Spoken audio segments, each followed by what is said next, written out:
We're missing Mike Santoro. Oh, you're right.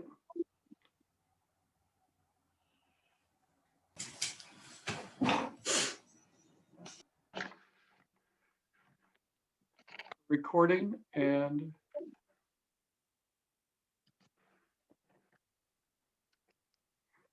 we are live. And I don't see any attendees, but I still have to make the statements. Oh, I see one. Mr. Malcolm. I would like to inform everyone that the Steamship Authority is making an audio and video recording of today's meeting. I'm asking if there's anyone else who's making an audio recording of today's meeting. If so, to please identify yourself by pressing the raise your hand icon, or if you're joining by phone, pressing *9 on your keypad. And when you're recognized, please state your name for the record. And James Malcolm I'm allowing him to talk. Mr. Malcolm? Thank you, Mr. Sayers.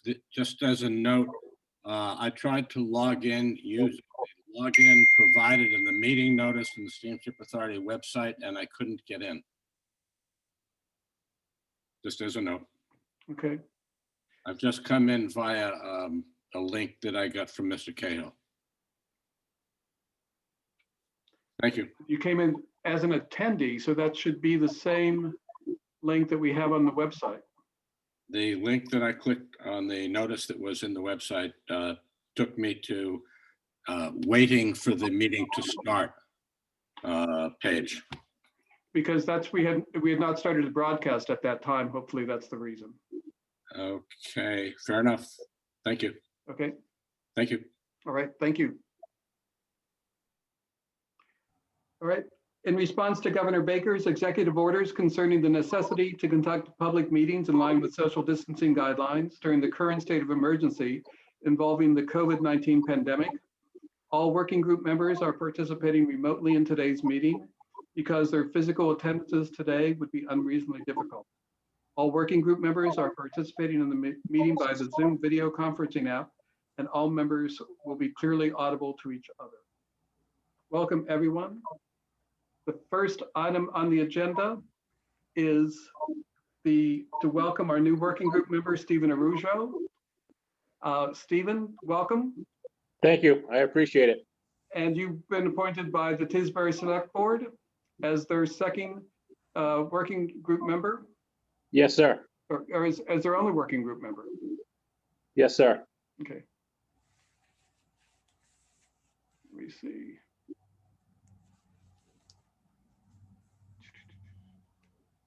Okay. Just so I'm aware, Stephen, what's your background? I'm on the Board of Selectmen in Falmouth. I just want to know what sort of Effective. ring you're representing. I am a person that lives in the town of Tisbury. Well, I just moved to West Tisbury. I've been driving truck up and down the road for 30 years with the steamship. And I work for John Keane Excavation on Martha's Vineyard.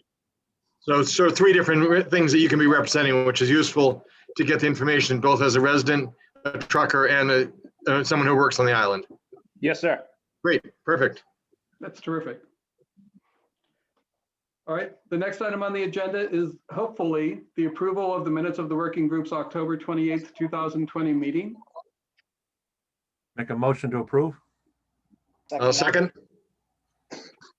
We have to take a roll call vote.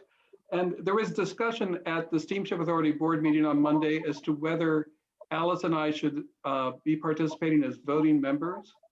So I think at this point, Allison and I probably will not vote and see there should be a majority among everyone for the minutes approval anyway.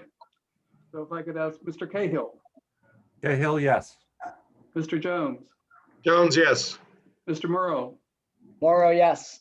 He's not here. And Mr. Trumbull. Yes.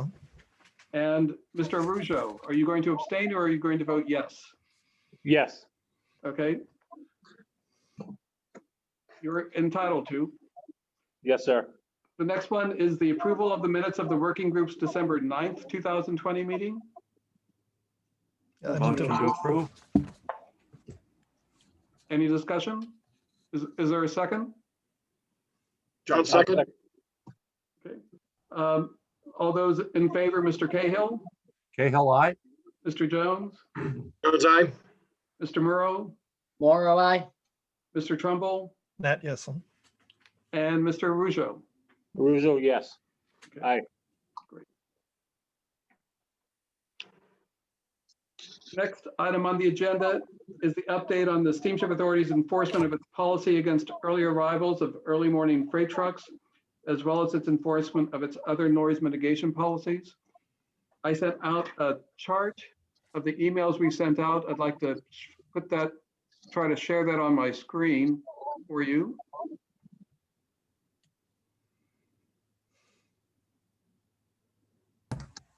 Are you able to see that? Yes. Yes, sir. These are the dates in which someone arrived early and we sent out emails telling them not to arrive early. Generally, there is only one or so on these numbers of days from December 1st through January 20th. We'd previously given you a chart for the days before that. This time, we added some more information so you could see how early people are actually arriving early. And you can see the vast majority of them are only arriving early by 2 minutes. And certainly within the first 5 minutes. The ones who arrive earlier than that are outliers. They are often regular customers who just don't arrive early except that one time. And so that hasn't been a problem so much. There was a cluster of early arrivals for the 6:30 hazardous cargo trip in mid-January by one of our customers. And we emailed them separately and went to a manager in that organization and asked for his assistance in stopping those early arrivals. And they have not arrived early since January 15th. The two who have arrived early since then are from another company. We've also recently had another situation with another company for the 7 o'clock trip, where the early arrival time is 6:30. We seem to have one of their trucks arriving 2 minutes early, several days in a row. And we've emailed a manager in that organization, and he has assured us that he will correct that situation. So my personal opinion, I think we're doing pretty well with this, but we have to stay on top of this and keep on making certain that we bring it to their attention if they do arrive early, so that we can continue to enforce the policy. Are there any comments? If I have one, or maybe for Allison, one question.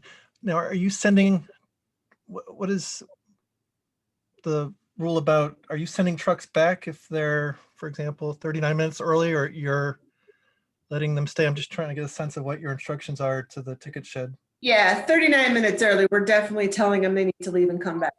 5 minutes or less, even 10 minutes, it's kind of a moot point to send them back down the road, because by the time they get back down the road, they're traveling back again, which means more traffic going past your houses. But those are, majority of them are within a few minutes as it is anyway. So, but that 39-minute, I believe, was a third party vendor that never had been down there before. We did send them away. I believe that was the one that you heard really loud at 5:30 in the morning, northbound. My neighbor and I heard together. Yes, I believe that's the one in question for the 39-minute early one. Now, are these arrivals 39 minutes before departure of the boat? No, before their scheduled arrival time. I mean, half hour prior to. So technically they're over an hour early. Gotcha. Got one. There was only one over an hour early. Yeah. So And so look, are you keeping up your record of you've not ever barred a truck from travel because of this? my memory is that a few years ago, Mark Rosen, when he was in Allison's position, had sent someone away and forwarded the reservation. I don't think we've had need to do that yet, because we have had such good cooperation from all of our freight shippers that these are generally not intentional early arrivals. They're just due to traffic and whether they hit the light green or red at Quissett Road. If we had ever gotten into a situation where we brought this to the attention of a freight shipper and they said, we don't care, it's a state highway, we're going to arrive whenever we want, then we would have to address that situation. I Mhm. simply don't think we're going to get there. I think Well, that'd be the good. Huh? responses have been terrific. I know you threaten that on paper, but if you don't have to do it, I'm sure everyone's happy. Correct. We tell people we have that ability so that they know it. I think when we sent the 2 emails to the managers of the freight shippers, and we listed the days that they were early and the amount of time that they were early by, they know that we were keeping track of it. And that by itself is an incentive for them to comply with our policy.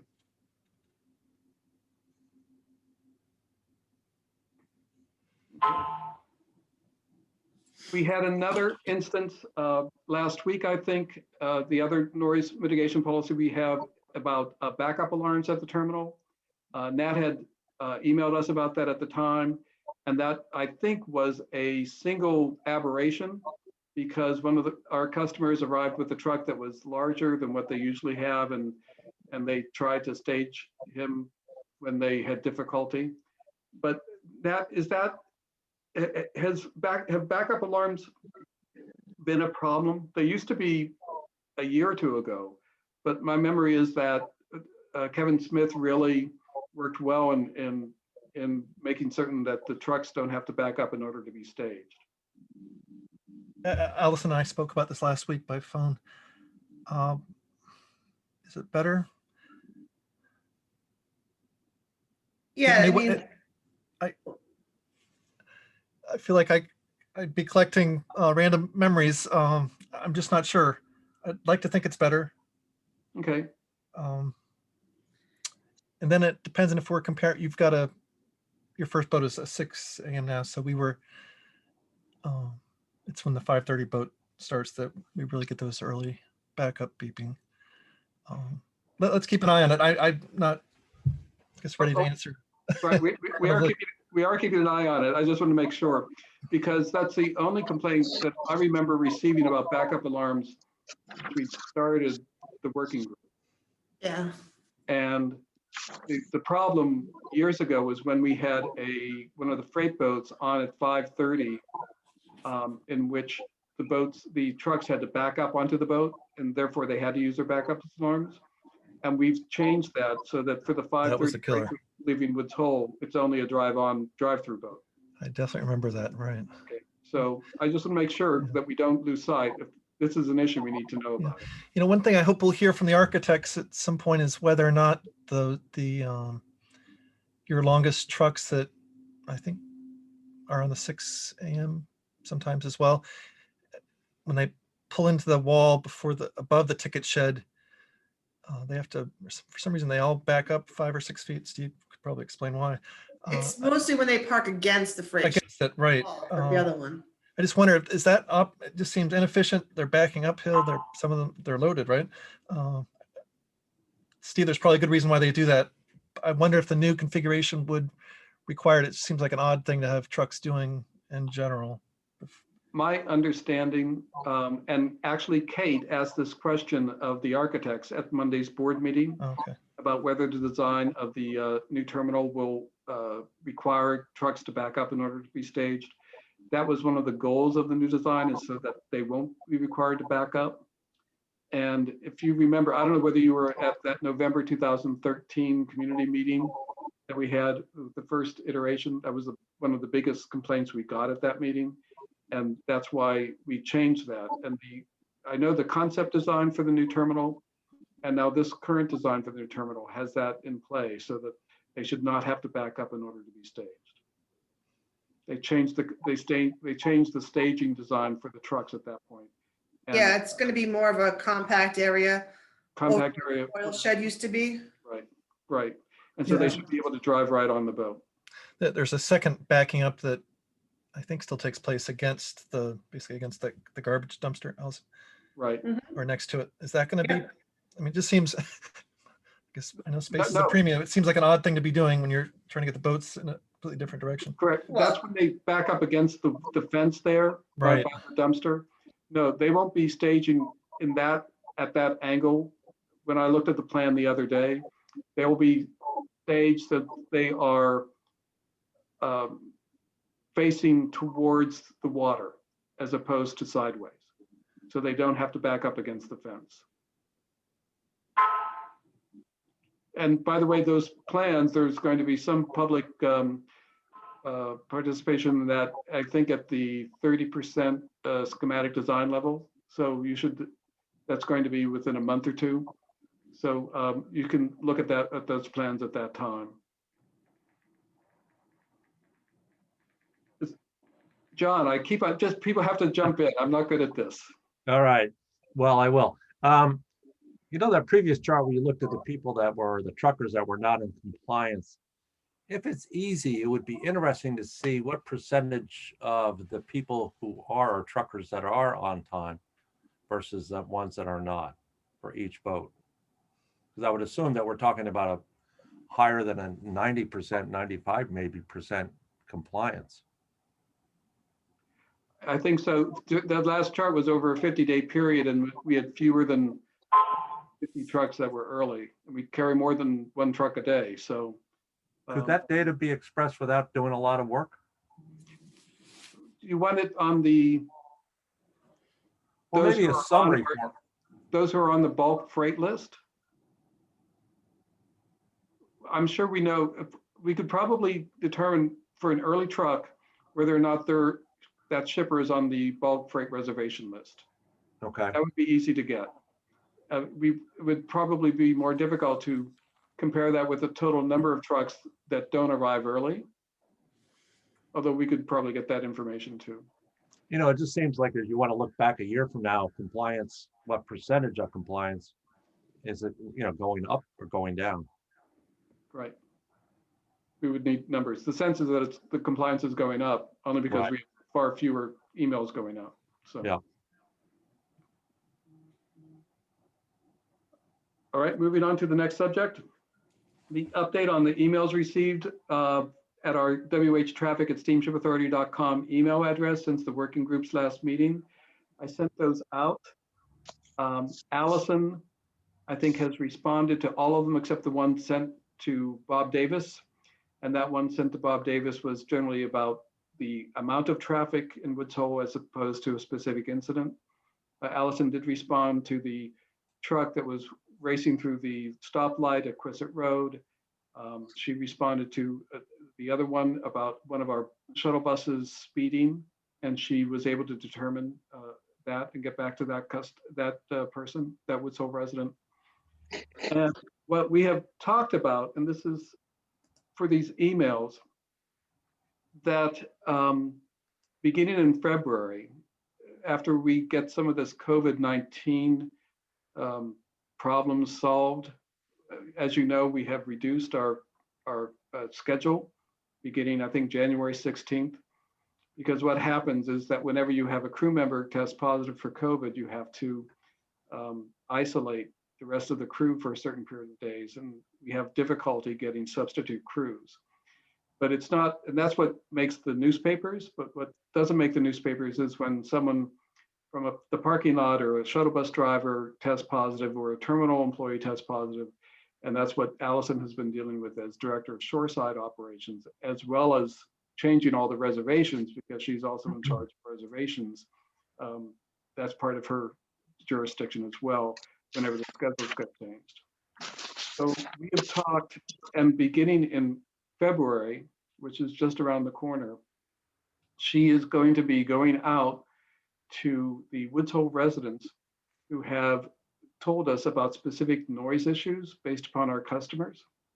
That the first one she's tried to talk with, I've forgotten my member, he was the first one who called, was David Proston, who invited her to come over and maybe have a drink and listen to the trucks go by and the jake braking, because he said there was jake braking.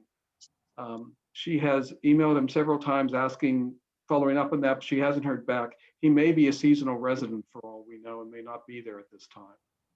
But the idea is that in February, that either Allison or the Woods Hole terminal manager, Rob Towns, we'll go to specific places that are considered to be problem areas by the Woods Hole residents and just assess what's going on. We're following up with the discussion. Doug Jones said at the last meeting that some of these truck drivers may not realize that what they're doing in a certain area may be causing problems. And so we're hoping that if we actually observe these and then educate the drivers as to the issues, that they will correct it. It also gives more connection between Steamship Authority employees and the community, which is always a good thing. And that's what we're planning to do in the next month. I don't know, Nat, whether you'd like to be there when Allison goes out there.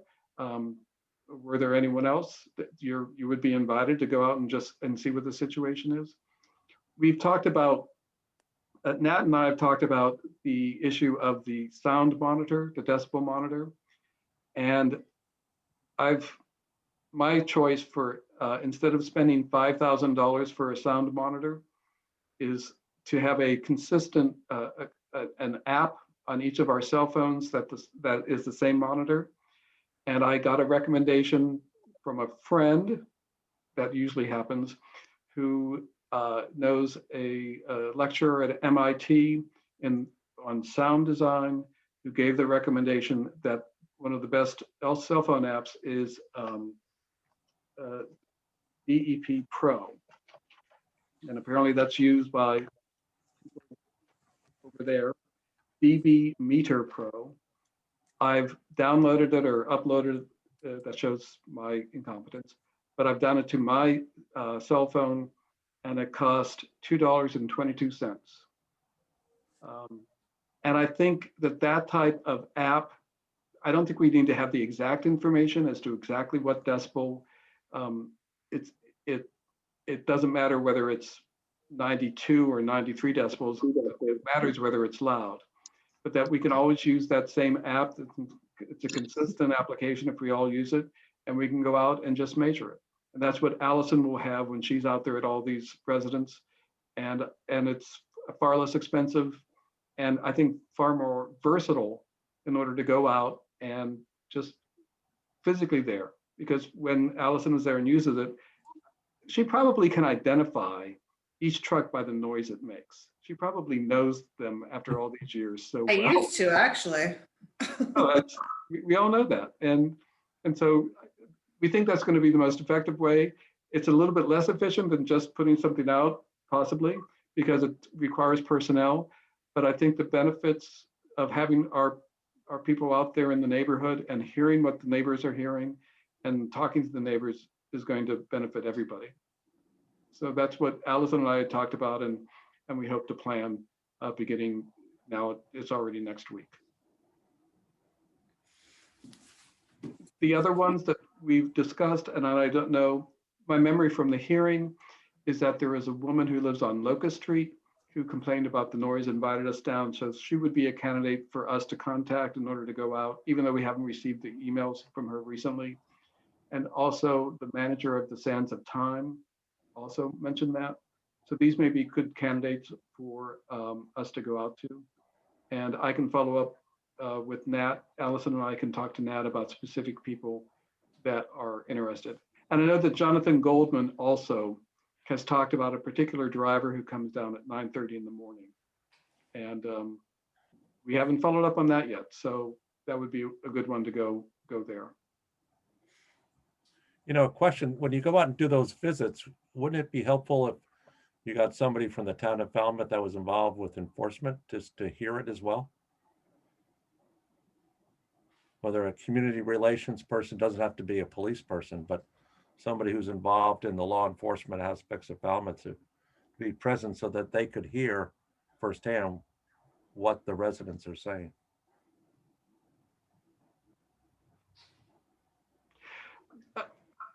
Can we think about that? I think it's what you want to do, more job owning than threats in a way. That Oh, it's not meant as a threat. I think, you know, it's just who's going to do the enforcement. And so, you know, if we hear things, that's, yeah, it's not to be a threat. Right. Well, so far we've gotten good results by asking our customers, our freight customers, to change their behavior. The one issue with enforcement is that some of the problems may not violate any speed laws or any noise regulations, that it's simply a matter of courteous driving. And maybe if we go out once and we determine that it's a problem, then we go out a second time with someone from the town in law enforcement. So we don't, that way we don't, I don't want to say waste the time of a law enforcement officer out there if nothing's there. But once we identify a particular problematic situation, at that point, we can then involve someone who has more authority than we do. And that might be better use of their time. And they may be more willing to come back if we already have prejudged that it's a problem situation. Mhm.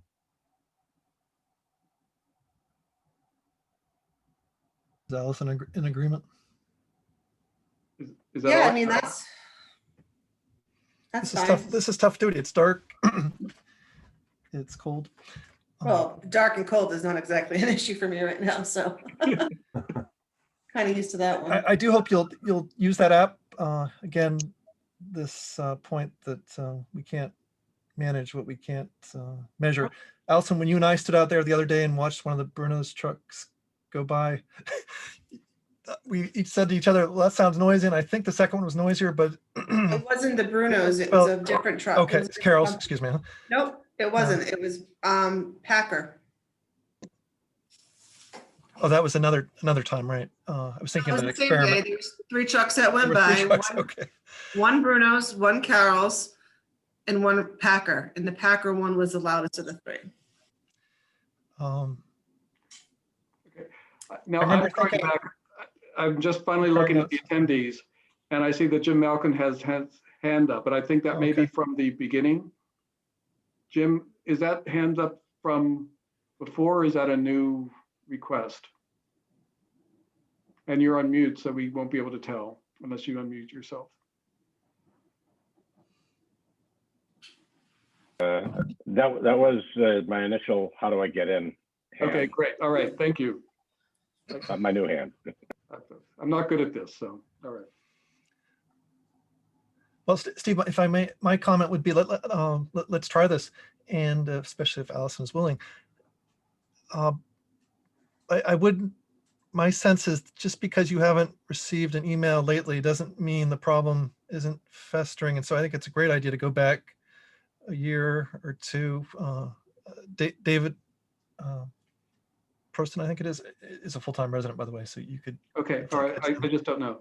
No, and then, And because, I mean, the mentality, it's hard to write you every month, even though the problem is bothering us, potentially daily. People aren't going to write daily. right, and then my memory is from the hearing, whoever the manager is at the Sands of Time, she mentioned it and she said, put a sound meter at her property. And there was a woman on Locust Street that I can determine.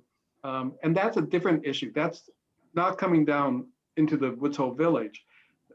That's people coming out of Woods Hole, coming onto Locust Street, right by the bicycle path. And I think what she was complaining is that trucks were coming down that hill and then onto Locust Street, and that her building was shaking. And so that would probably be not early in the morning. I think that would be later in the afternoon when they're coming back from the vineyard. So we would have. We'd have to go back. I'm not sure that it was unidirectional. I suspect Right. the I don't trucks know. are causing We'll trouble just have- both we'll ways. just have to look and talk to them about when they think that we should be there. So, Right, she monitor. may be only noticing it in one direction as opposed to the other, so we have to definitely talk with her first. okay. Right, the next one is the number 8, noise of Bruno's trash trucks going up Woods Hole Road. We have talked to Greg Carroll, who was absolutely terrific on this, and it's important to him. And he has suggested we're all going over. He's going to come over someday when Nat is there. We were going to do it last week, but it didn't work out last week. And he's going to be there and witness his trucks going up the hill and with Nat and see about what might be able to be done if they're doing what they should be doing or if they are not doing what they should be doing. And I don't know, Nat, if you have a date that might be good for you yet. Greg is welcome to, I mean, I don't know if I need to be there. It'll be obvious. I mean, maybe he could do his own sound meter too. Oh, Allison was He'll gonna be- understand the problem. I mean, I don't know what my role there is to point out the You're the one that coming hears here. it firsthand, so He'll hear it. He's not gonna miss them. I mean, I'll do my best, but I mean, for me to run out every time, Well, actually, he'll We've get the point with or without me. we've solved your problem temporarily because our COVID-19 schedules no longer have the 5:30 freight trip from Vineyard Haven. That's So what's the- going on. So Okay. the earliest that they will be there is, I think, the 8:15.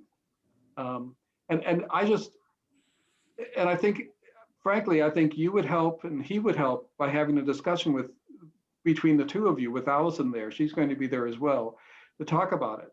And there's more transparency and you may give him ideas and. Well, I'm definitely ready to talk with him about it. Okay. All right. So why don't Allison can get some dates for next week for him to come over and then show those to you and figure out which one is best. If that's all right? yep. Okay. Allison and Steve, I've always wondered, I think this is the third year you've had the 5:30 from Vineyard Haven. Mm-hmm. Have you ever heard a peep from anyone in Vineyard Haven? The 5:30 originating in Vineyard Haven. I'm going to defer to John Cahill on that. He lives in downtown Vineyard Haven. I do. Nat, what was your question? I just wondered if that's a relatively new development. Your 5:30. We've had it for 7 or 8 years now. Yeah. Do you ever never heard a word from anyone having been woken up, or I'm just curious if we're overly sensitive on this side or what, because it is a new development on your side. Yeah, I mean, well, personally, I look at it as, I do hear it, but it's a choice that I made to live where I want to live, which is downtown Vineyard Haven. So that's on a personal level, but I don't hear of anybody complaining about it beyond, and I know that, we have this special seasonal business that we make all our money in about 5-6 months. And so we tend to cooperate and work together with that realization. I wish Falmouth could say the same. Well, you can. Although we do appreciate the embarkation fee. You can. We're all living a seasonal world of revenue. And that. And I live about 500 yards from the boat. May I ask a question? Yes. Has anybody ever asked to drive in the truck or gone for a ride in the truck just to see the truck driver's point of view or the truck company's point of view? Has that been an option or has that been put out there? It is now. Thank you. Invitation? There you go, Stephen.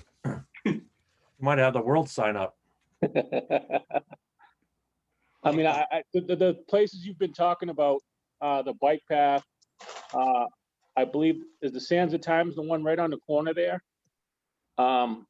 Those are a lot of blind corners, and you have a lot of, what happens at the bike path is you have a lot of pedestrians and bike riders that feel that they have the right of way, but they don't realize that if a truck's coming down the road, your right of way might be your life, because the truck's coming right along. We try to go as courteous as possible through there, but sometimes people just cut out in front of us, and that's where all the noise, that's the Jake brakes, that's the brakes, and that's where you're gonna be powering up and powering down. Oh, it's interesting. I think that bike path has a pedestrian light that they do have the right of way. No, there's actually They 2 have to- stop signs, one on either side. Correct. It's not a good location either for sight distances for people coming downhill. It's almost on a blind corner. So when you're coming down that corner and those lights are activated, and even just a regular vehicle has to slam on their brakes. Right, and the bike path is the one with the stop signs, not the road. But no one seems to ever stop at the bike path stop signs. They just, I mean, I've had multiple chances where I could have been in an accident just driving a car. No, but I think it's both. The bicyclists are told to stop, but then they push the button and then they get the right of way to cross.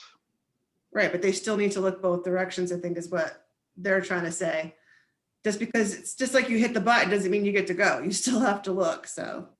Well, this might be a situation where it's more education Right, for oh, absolutely. our customers to slow down before they come down to that blind spot, so that if they have to stop, they can do so.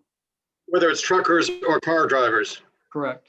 the local people who live here all the time, we all have to be driving a speed as we approach that hill that knows that we can stop safely. Right. We've got to prepare for that, all of us. But Steve, would you be allowed to take a passenger? Would any insurance issues or anything like that? I'm a lawyer. I have to think of these things. I will check with John in the morning and I will get back to you on that. Okay, great. That would be a unique perspective that we don't have until you arrived today. Thank you. Yes, sir. On this point, my other observation is, so there's obviously speeding and driver preferences and things. The age of the rig seems to be a huge factor when I look at where most of the noise is coming from. It's not by any means always the biggest truck that's causing the most noise. I've almost gotten to know some of the older cabs that are just really noisy. I don't know what to do about this. It's almost an intractable problem, but it's definitely part of the noise problem. The older the cab, the noisier it would appear to be. Well, it's like that with even cars too. with your Ford new diesel buses are so much quieter than the even smaller old school bus type buses. I'm not saying they're silent, but it'd be nice to think that someone the new cabs might come to us sooner. Well, when you gotta think about it, it's just like your cars. The older your car, the louder it is. You look at a 70 Chevelle compared to a 90-something Impala, one's gonna be definitely a lot louder than the other one, so. I believe Ken? some of that is the new emissions laws that are quieting the new trucks down. And another thing is the older trucks don't have the same muffler systems that the newer trucks have. So, you have that difference. And to replace a truck, to replace the tractor that I drive today, you're talking about $200,000. It's just not going out to the car dealership and buying a car. It's a quite an investment. And a lot of these trucking companies, when you're having 5 or 6, 7, 8, 50 trucks, I couldn't even imagine what Peter Noonan has in trucks right now. I think it's something that we could try to work on together, but you're still going to have a difference between newer trucks and older trucks. And some of them are rental trucks. Some of them are just trying to skim by with what they have. How often do they have to be inspected by, and who are they inspected by? They expected once a year, and they go through a DOT inspection. So they have to be authorized to give a DOT inspection. Like John has a company come down from Bourne, I think, and they come down and do all our trucks in, I think, October. Okay. Well, just an observation. The problem is almost intractable, given the expense and existing fleets and so on. I hope we'll see electric trucks in our lifetimes, right, Steve? Maybe. Isn't that Governor Baker's idea, is to have it all electric vehicles by the year 2035 or 2050? All sales to be electric. All sales. Oh, well. Okay. I can only conclude that trucks in residential neighborhoods don't mix very well. But they don't what? mix. They don't coexist very happily. Yes, that's what Steve No Tupper people- said. That's what he said. Yes, he's had that issue elsewhere too. Yeah, the problem with the residential neighborhood is you still have a state highway. It's, I've run a lot of highways. There's some places are Route 9, Route 20 that are all the same. And we're all in the same boat. I think one of the problems is that everybody come accustomed to the Cape and the Islands 20 years ago as a getaway. And we thought it was great back then. It was bringing revenue in. And at some point, we crossed the line. And it's now almost trying to put the cows back into the barn after we let them out. Well, new times require new solutions, right? I hope. I just saw in the attendees that Michael Santoro will hopefully be rejoining us as a panelist soon. So I tried to promote him to panelist, but then he disappeared. Okay.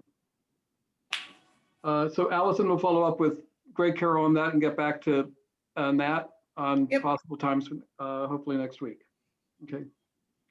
Number 9, the update on efforts to eliminate traffic backups on Woods Hole Road when the standby line at the Woods Hole terminal was closed, including discussion of whether the SSA should extend its reservation-only days at the Woods Hole terminal to September 15th. Nat asked for that additional subject to be put on. We had first put on, I proposed just our efforts to eliminate those traffic backups. And earlier today, he asked if we have already publicized the reservation-only days for the Martha's Vineyard route, and we have. That is on our website, and it was in all the publications that went out for reservations when the schedules were approved. But that doesn't mean that we cannot take measures to eliminate those traffic backups. And Allison and I have talked to Bob Davis about that, and ways that we think we might be able to do that, especially before next September when it was a problem. The first thing we are going to do is get more information. We've realized now that the Woods Hole terminal employees don't even record, because they've never had to, when they close the standby line, when they reopen it. And we checked back the terminal turnover notes for the month of September, and there is only one indication in those notes of when a standby line was closed, and that was when it was closed for good for the rest of the day. And that was at 8 o'clock at night, early on in September, just shortly after Labor Day. They aren't making notes of when they close the standby line during the day and when they reopen it. And so that's the first thing that went out. We are going to ask them to make those notes, and so that we know what the situation is, how often that happens. And when that happens, that doesn't necessarily mean there's going to be a traffic backup, but we just have to know how often that happens. What I was surprised to see, the notes do indicate how many cars they leave behind every night, because the standby line is there and there aren't enough spaces on the boats. And I asked one time, there's like, left 8 cars behind, left 10 cars behind. And Allison says that when that happens, the customers simply go and get a room somewhere in Falmouth and stay the night and come back the next day. It seems to be an odd travel system to me, but that's the way Islanders have lived, I guess, all these years. If they On the 9:45 p.m. Yes. Yes. How often does that happen? Not a lot, but it does happen. And a lot of times what it is we get an overabundance of people showing up with open tickets, or missed reservations, or they have a reservation that just does not work for their schedule, so they want to try to go earlier. If we know we're going to get close to not getting everybody on the boat, we will go through the line and inform people that there's a chance that they won't get on. They want to go park and then go on as a walk-on. They're more than welcome to, but a lot of people just want to try it and hope for the best. So, and then they'll be back down first thing in the morning. That's probably not. Is that happening between November and April, for example? No. If it does, it's because of a storm. So Right. that's something completely different. And for those situations, I think, at least in my day, the Woods Hole Terminal had a list of all places, hotels and guest Yep. houses that they We give did. out to the customers who are stranded. Mhm. I think there were 2 or 3 nights last September in which they did say they left people behind. They left 8 or 10 cars. So it doesn't happen that often, but that can't be a good situation for anyone when it does. And we've This is also a talked case about, where probably would have helped if there'd been reservations only, right? They would have not come Not down. to begin with. necessarily. Not really. I think part of that problem is COVID, where people were escaping the city and coming to their summer homes on Martha's Vineyard in the Cape. It was just more traffic. There's more traffic on the vineyard now than has ever been this time of year.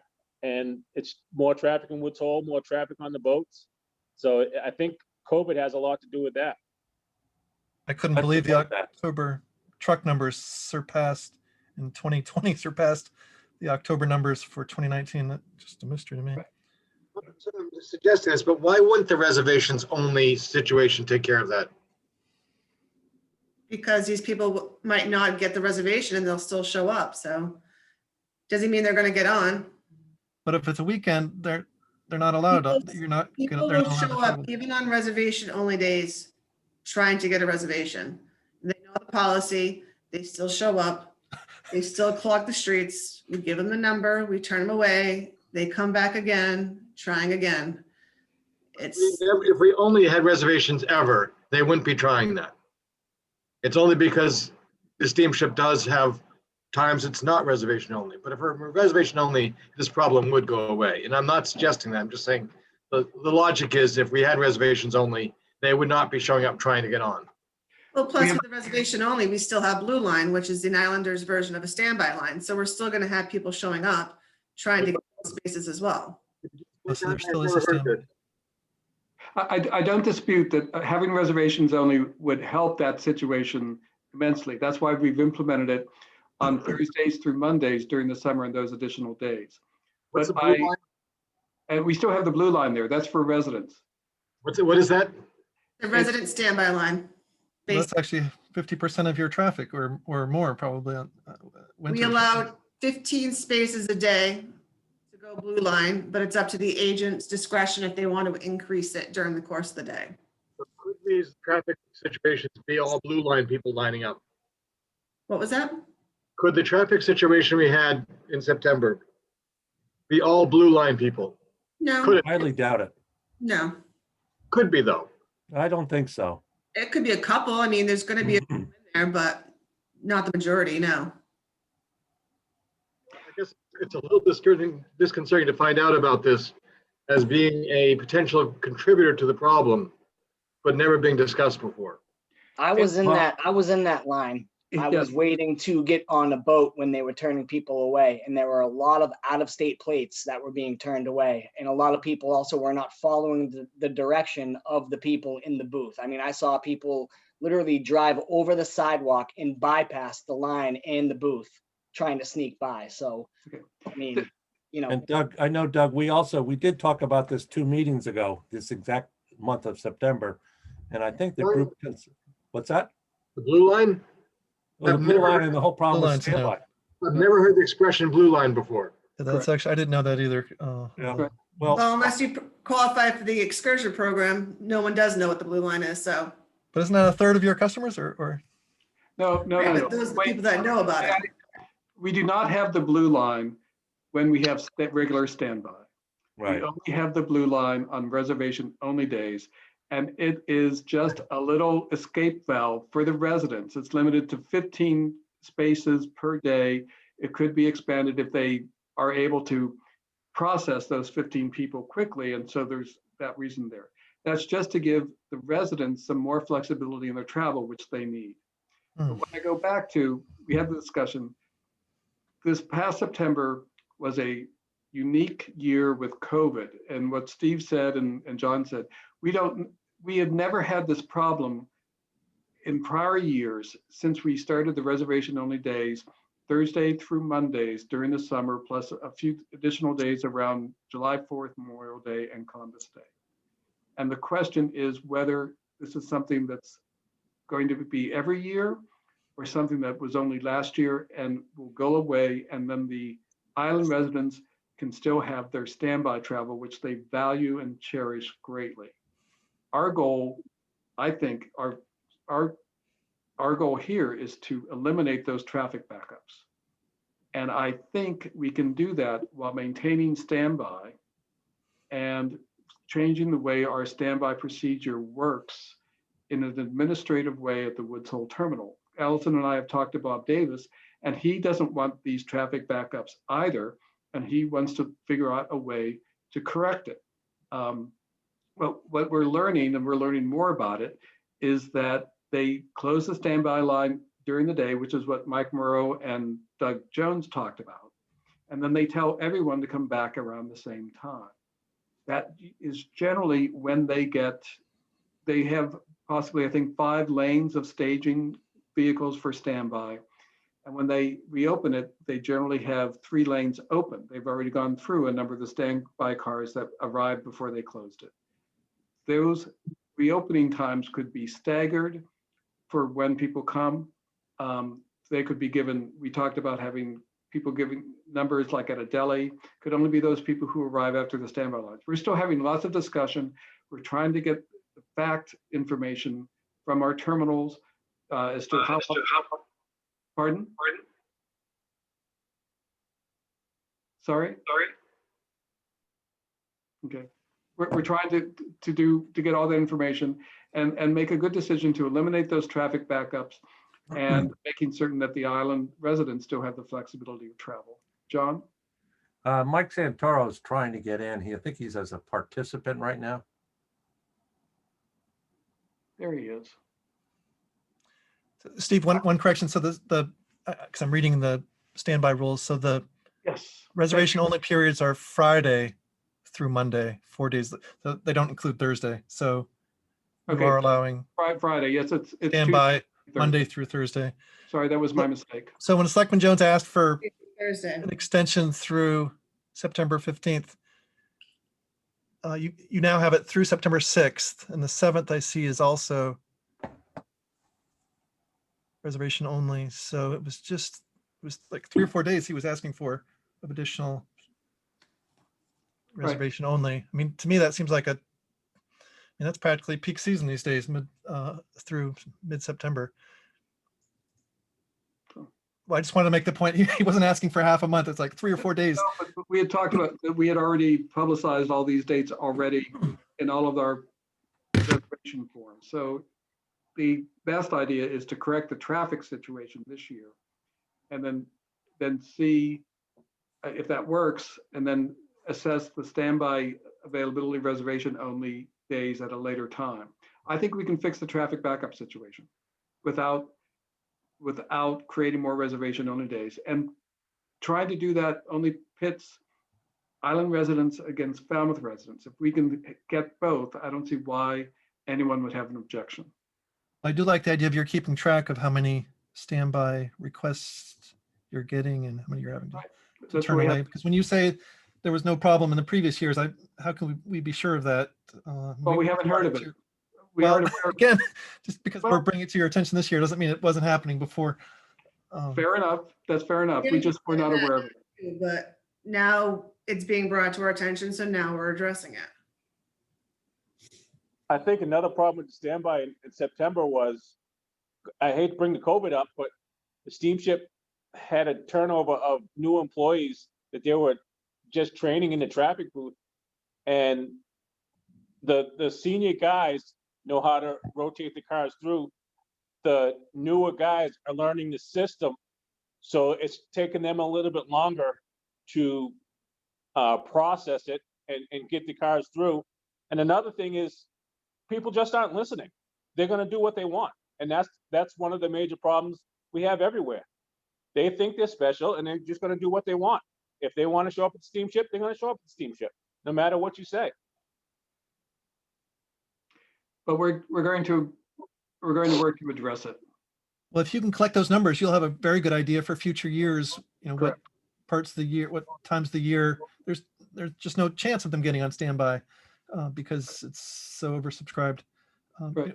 We're Just going I'll to just collect, mention, so 3 years ago or so, Washington State Ferries went to an all reservations system, and the public, which is 10 times, they have 10 times more users, always, everything was standby. Was shocked and didn't think it was going to work out, but my understanding, the reception's been actually quite good for the very reason that you're not wasting time tooling around waiting for standby. there are a lot of different interests here, and they all have to be considered. When we went to reservation only days, back that was after 1995, for those days, the Friday through Monday, a lot of the businesses on the island objected to that because they depended upon people making last minute plans to travel to the island. We resisted that back at that point because of the traffic impacts. We created the blue line during those days to give island residents some flexibility. We have more policies than anyone else. I mean, we tried to do a customer policy handbook, and it's over 100 pages, I think. But we're gonna Maybe work another on- day we could hear more about the blue line, because my impression from today's conversation is it may not be limited to 15 cars a day. It sounds like it's Correct. kind of It all depends. If, for example, if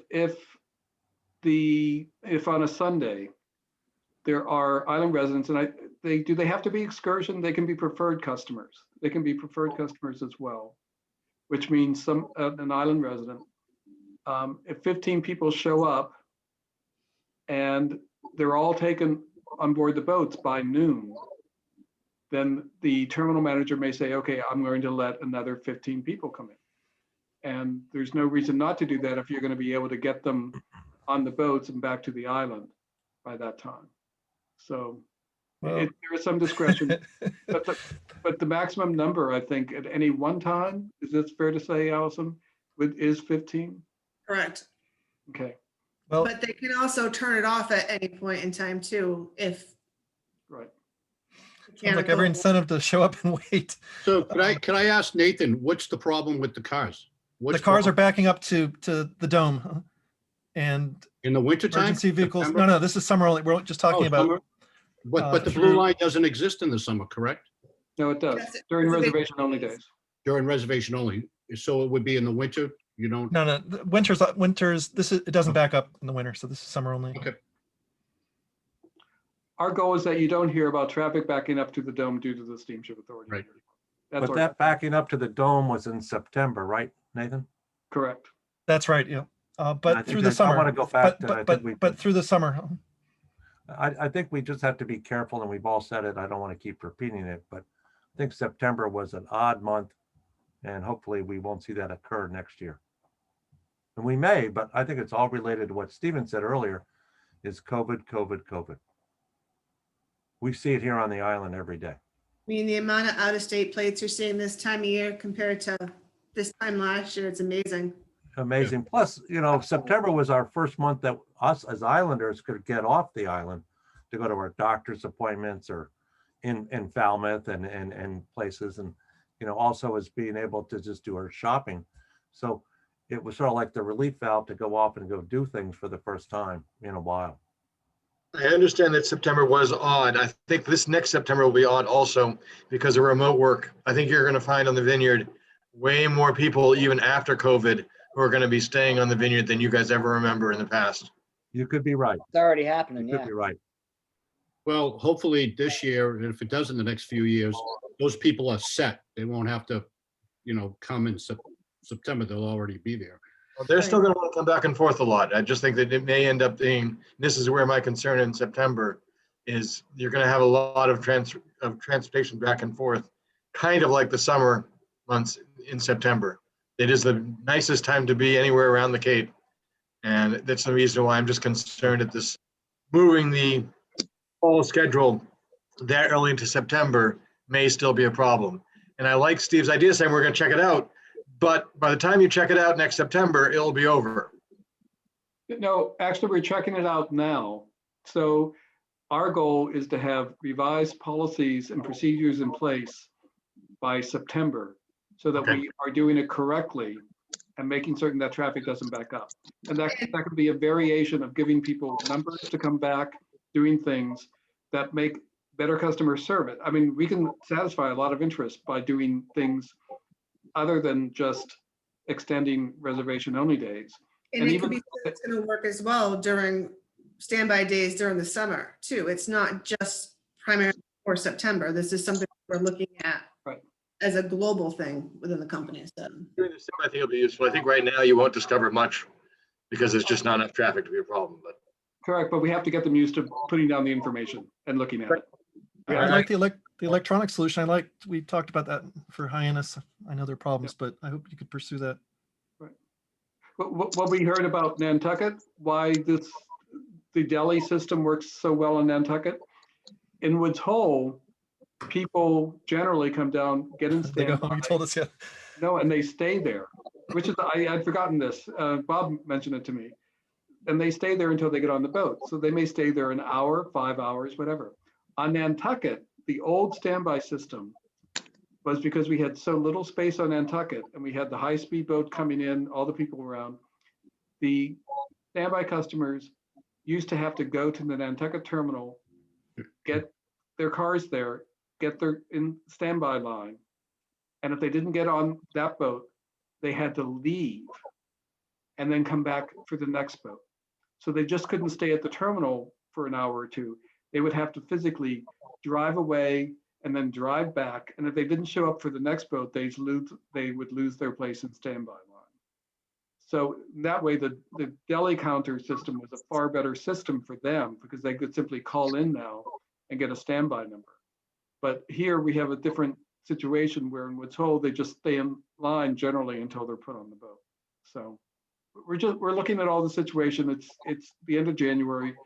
We're going to get hopefully some new procedures in place to improve that standby procedure and make it more customer friendly and less traffic issues. That's our goal.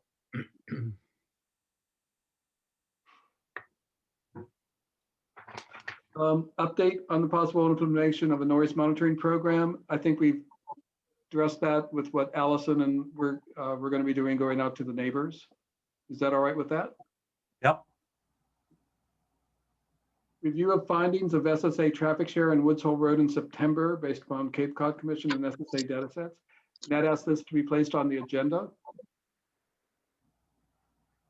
Well, we spoke about this briefly with, sorry, I've forgotten the Cape Cod Commission with, I'm sorry, I can't remember his name. Steve Tupper. Steve Tupper, huh? And I did share this with him. Can you see this? Yeah, okay. So I was just interested in what is the share of the steamship authority related vehicles on Woods Hole Road. And again, this is just south of Quistit Lights.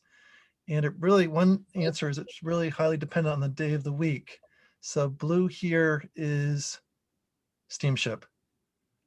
And these are actually the exact number of trucks. It's a little tricky with the trucks to correlate because of different classification of lengths. These are from the numbers that Steve presented. These are from the numbers Steve presented and from the numbers that the steamship gave me from vehicles actually carried. Those are the numbers we're most confident. I was going to say, because, well, from Steve's counts, the Cape Cod Commission's counts, they won't be able to determine where those trucks were going. They just get a hard volume and classification. So that's what I was wondering. Correct. So that's the total is 41 plus 55. These are large trucks. So the total crossing that section of the road was 96 trucks. And we counted 55. We found 55 trucks had been carried that day on the steamship. Highly dependent on the day of the week. Sunday, not a big truck day. Steve can vouch for that. And generally not a big truck day, right? Monday, it starts the steamship share is creeping up. And then oddly, Tuesday is a big day, it would seem, or a slow day in Woods Hole for trucks. Some of these trucks, by the way, don't make it all the way into the Falmouth. The non-steamship trucks don't make it all the way into Woods Hole. They're turning off onto the Quistit campus, which is probably a good thing if you live, for those of us who live past Quissit campus. So that was the trucks definition. I can just run through if folks are interested for cars. The numbers are obviously much bigger. It's about a third of the cars of all cars on Woods Hole Road, at least on this particular Saturday, were going to or from the vineyard. This actually is more consistent from day to day. Sunday, about a third. Again, actually, this is quite consistent. Now, may I ask, Yep. a truck, what are you considering a truck? Yeah, let me show you the So definition. So by- that was one of the challenges in doing this. By I'll just, axle, and then they go by Federal Highway Administration has 13 classifications. So yeah, I'd be interested to see how you. sure. broke this Yeah, I'll down give as that well. to you in a second. Let me just, and then I was just going to do buses. Buses are obviously a big component of most of the buses on Woods Hole Road are. Yeah, steamship buses aren't related. considered heavy vehicles though. Or No, this is, they're classified on their own. yeah, these were broken out. The buses were specifically identified in both in the Cape Cod Commission and the steamship reports. But yeah, I mean, this doesn't surprise any of us given the shuttle service of the steamship. And then there are just fewer buses. Well, somewhat fewer, maybe not any fewer on weekdays. Then Mike asked about the definition. So these were the categories I used. And I tried to ground truth this. So the steamship has a 35-foot and above set of categories. And the Cape Cod Commission had these categories. And I was looking at, I know the early morning trucks pretty well. And that helped me to correlate the different categories. So I did my best. I mean, if you included trucks that are more than 20 feet, but less than 35, this would look different. But I was interested in the big trucks. So happy to share this, but I thought it'd be worth, I mean, just so we're not all guessing. So we have some sense of who's traveling on Woods Hole Road. That was my only purpose. And, if we came back. Can you bring us back to the, our people? Right. No, I think that puts our operations in context, Nat. But I'm curious. There are some things, actually, I find it less for the percentage of cars that are steamship related than I would have expected. Because when you think of it, the only non-steamship vehicles going down there are related specifically to what's in that specific area, where the ones that continue onto the vineyard are for 6 separate towns. And I'm just curious, I think those proportions that you have would be the same, if not greater, for any other state highway in Massachusetts for the last 4 miles of the highway before it goes on into another town. Naturally, that highway at that point would be used primarily by vehicles going beyond the town's limit to another town, the same way that Woods Hole Road has more cars going and trucks going to the 6 towns of Martha's Vineyard than just the one village in Woods Hole in the town of Falmouth. And it is what it is, but for the purposes of us, puts it into context so that we know that we do have an obligation to try to minimize the noise and the traffic that we're causing. But I don't see it as the numbers by themselves as giving an indication that there is something wrong with the situation. No, I didn't mean to suggest that. I just thought we should try to understand what the share is on Woods Hole Road. I'm not sure I fully understood. So there are 6 towns beyond Woods Hole that won't argue with that, but obviously they're not coming and going daily. So it seems like I don't quite understand the analogy. No. I mean, There they there's are. 6 towns on the island. You have Tisbury, Edgartown, West Tisbury. Yeah, but thank God those cars aren't coming and going through Woods Hole daily. The same cars aren't. The same cars aren't. Is what I meant. These No, aren't but that's who commuters we here. represent. All the cars that go from those towns to Woods Hole on this highway are similar to towns that go from the last 4 miles of the Southeast Expressway to all the towns. Oh, you're saying we should expect this? Okay, To I some extent. understand. To some extent.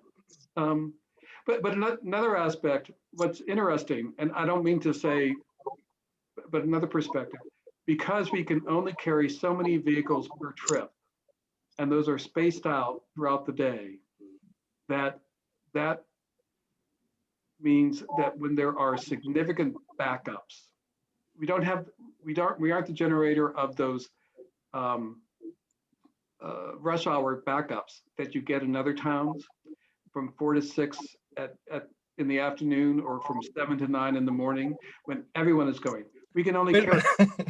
We But can that- only carry. But we do get the so- pulses. We get read the letters. This is what people complain about. We get the No. pulses of suddenly 50 vehicles, right? Right, and those, and I no, and that I was going to. You get those pulses, and that's what we have to work on. But as far as really the rush hour stuff, the rush hour is attributable to factors in addition to the Steamship Authority, where we actually have our regulator of traffic throughout the day, because we only carry so many vehicles per trip. The pulses are when they come off the boat and they all go in one line. I don't think it's as much an issue going down to Woods Hole, because people arrive at the terminal or spaced out. It's when we have to instruct our customers to be more courteous when they leave, to let people enter traffic. And we also have to space out our arrivals at Woods Hole so that we don't get 60 cars going off one boat and then immediately another 40 cars going off another boat. And I know that's been a challenge in the past for us to do. Well, my main interest was the trucks, which causes the noise. Okay. The problem with that truck is anything over, I think it's 20 feet is considered a truck on steamship reservations. So if you have a box van or a van that's over 20 feet, that's considered a truck. So it's hard to. Yeah, these numbers were, I did look at that. See, these were specific.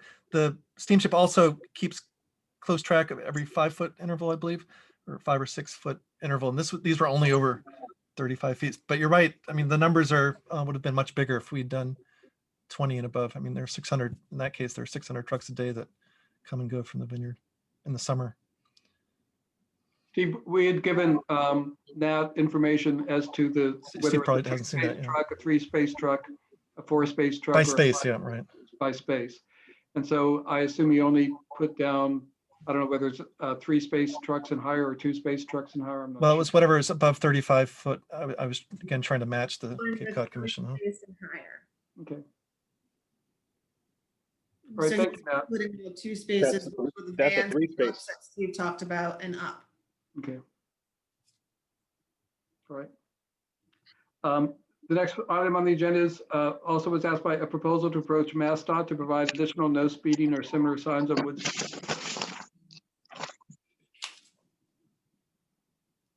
Nat, you want to start that one? Well, I have seen signs. One does see signs like this.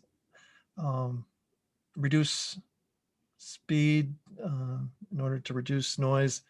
I can sit around. There's a sign down the street that looks not on Woods Hole Road that looks like that, and I think generally they're not. I would say they're not enough speed signs on Woods Hole Road. I think there are a Probably total of because 6. they're not warranted. So in order to erect a sign, you have to follow what's called the manual on uniform traffic control devices. You're talking about lane stripings. You're talking about work zone construction management setups, stop signs, speed limit signs, and traffic signals. So there are warrant analysis that there are thresholds that need to be met that would warrant that sign to be posted. So, if I would consider, run the analysis on those, but again, I mean, has there actually been an identified problem where these signs should be posted? I mean, is there an actual, I still haven't seen anything that says that there's still an actual speed issue on the road. You'd have to, the state doesn't permit anybody to just post a sign because they feel that there's an issue. I mean, these things have to go through a pretty extensive analysis in order to be warranted. So my thinking, I was less interested in trying to get the speeds lower, is just to make sure that drivers, especially if they're coming down the first time, know exactly what the speed limit is at all times. And I think generally the more speed signs, the clearer it is, and the better. If they're I would following- start with We did, and enforcement first. I would just say, Mike, we did. This may have been before can't remember when we looked at these numbers from the counter when the police department in Falmouth gave us the numbers, and there were actually That were was from, several. like, May. Yeah, you remember that? Okay.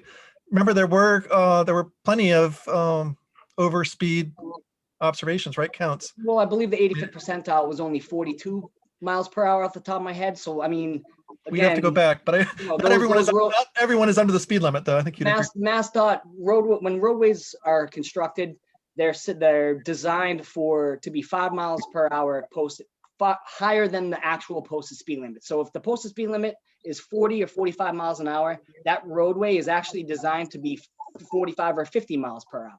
So again, like, you Well, need that's to be able.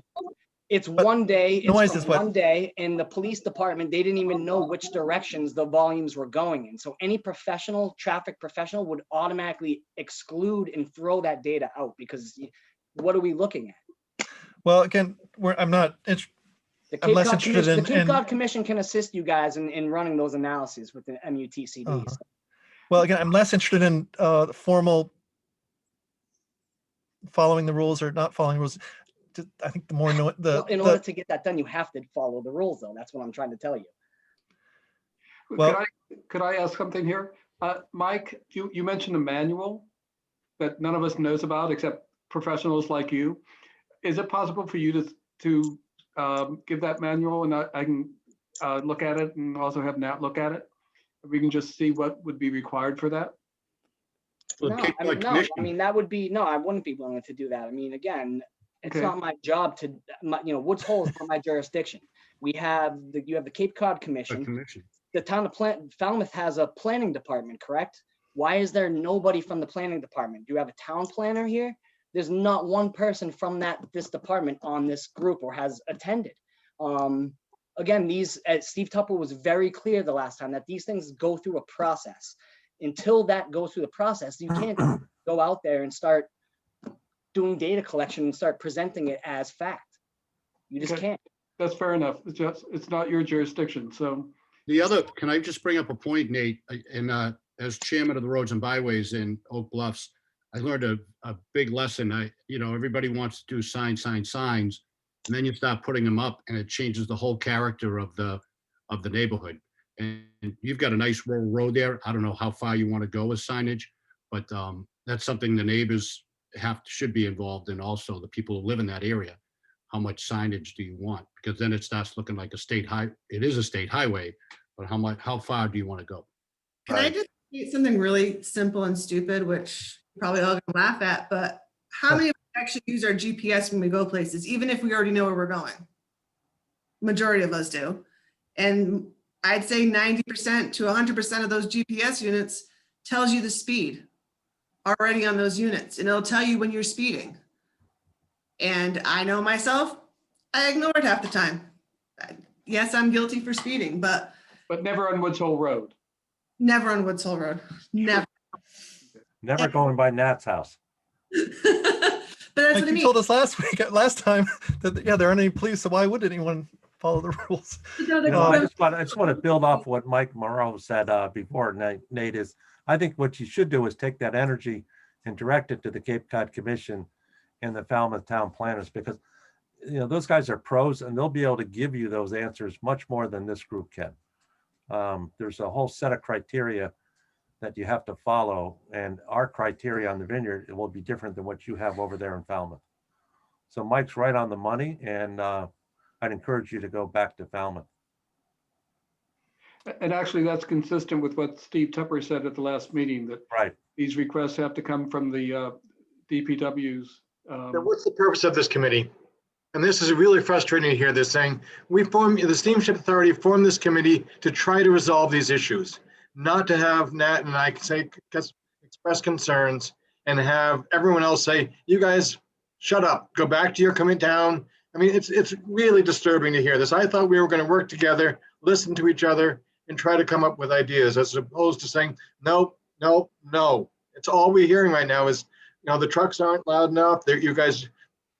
I'm really discouraged by these past two meetings. It has nothing think to do I have with exact no. opposite All due feeling, Doug. respect, Can I all just due respect, chime in? Doug, we've had a lot of meetings and we've got a lot, I Yeah. feel we've got a lot done and you've missed some meetings too that we've got. And I think you're misunderstanding what we're saying. I'm here to work things out. What we're saying is that, and what Mike is saying, is that if we want signs on Woods Hole Road, that there is a procedure to get signs on Woods Hole Road. And that the procedure that is to be done is it has to come from the town of Falmouth as a request to MassDOT. And MassDOT with the Cape Cod Commission will evaluate those based upon standards that they have. If And this committee made the request to the town of Falmouth, it would go so much farther. It would go better for the town. It would be better for the Steamship Authority. If a recommendation from this committee was, we would like to do this, that would put real teeth to it, and that would make me feel much better.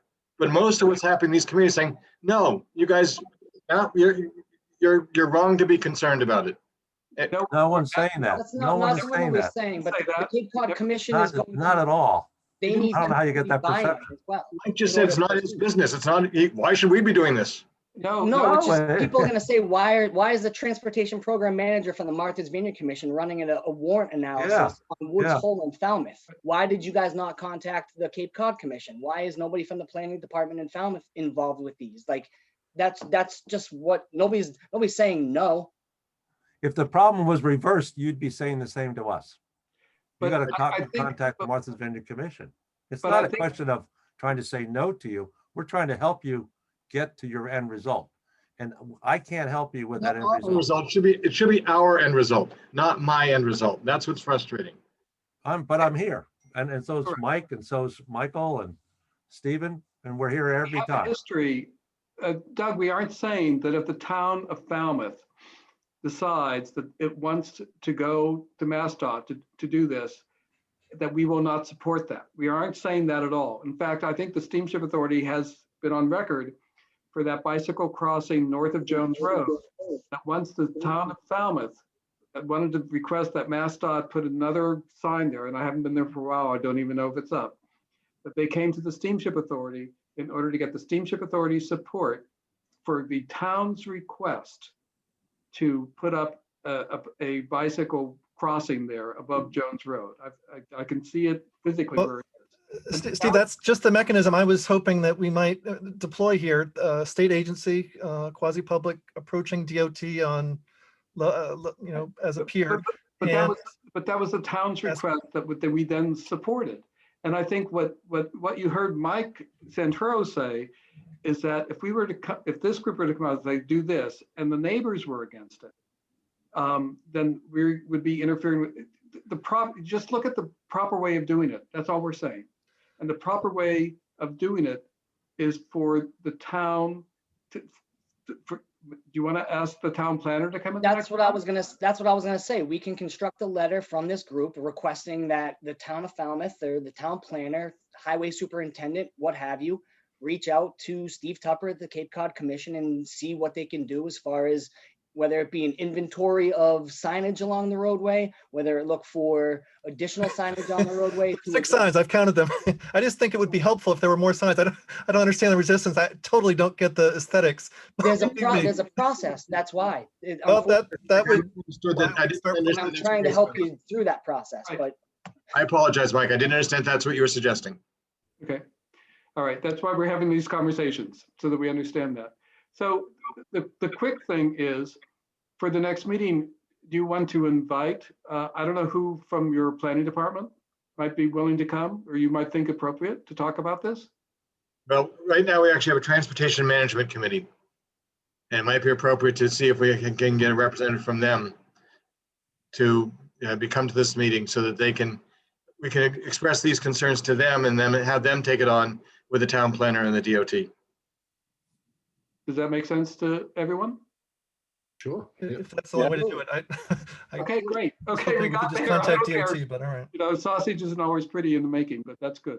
Okay. All right.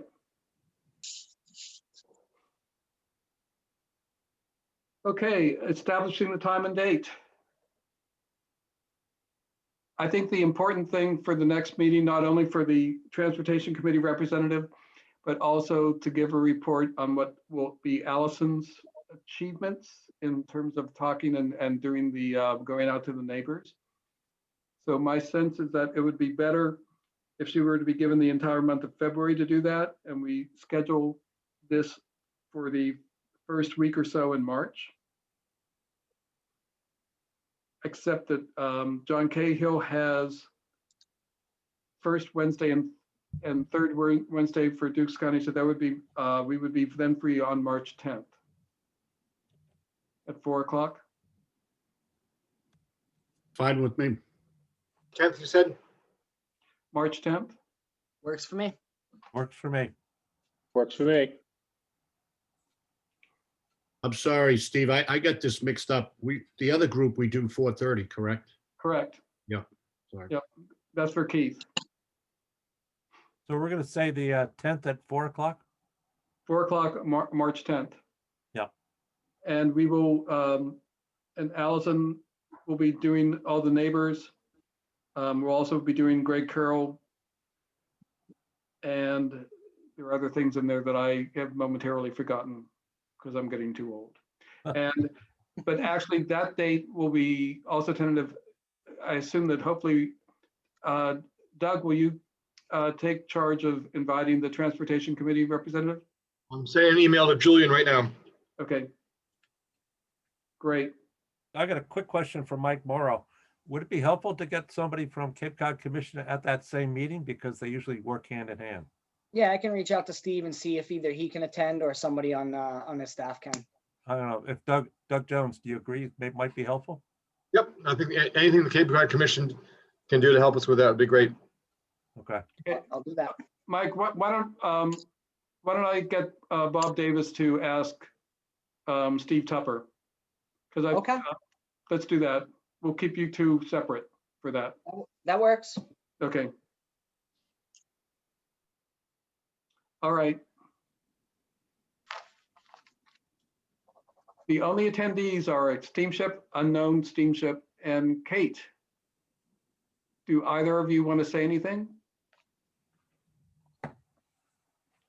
Then I will entertain a motion unless anyone else has any other subjects. Motion to adjourn. I'll Second. second. Mr. Cahill, Cahill, yes. Mr. Jones, Jones, yes. Mr. Morrow, Morrow, yes. Mr. Trumbull, Yes. and Mr. Arujo. Yes, sir. There is one chat I haven't, oh, thank you. Okay. Oh, Kay, the same, thank you. Okay. All right. Thank you all. Santoro, Have a aye. good night, everybody. Thank you. Oh, I missed you because you were here at the beginning. I'm sorry, Mike. Okay, Hey, no Michael. worries. I'm not good at this, but Bye, I'm Doug.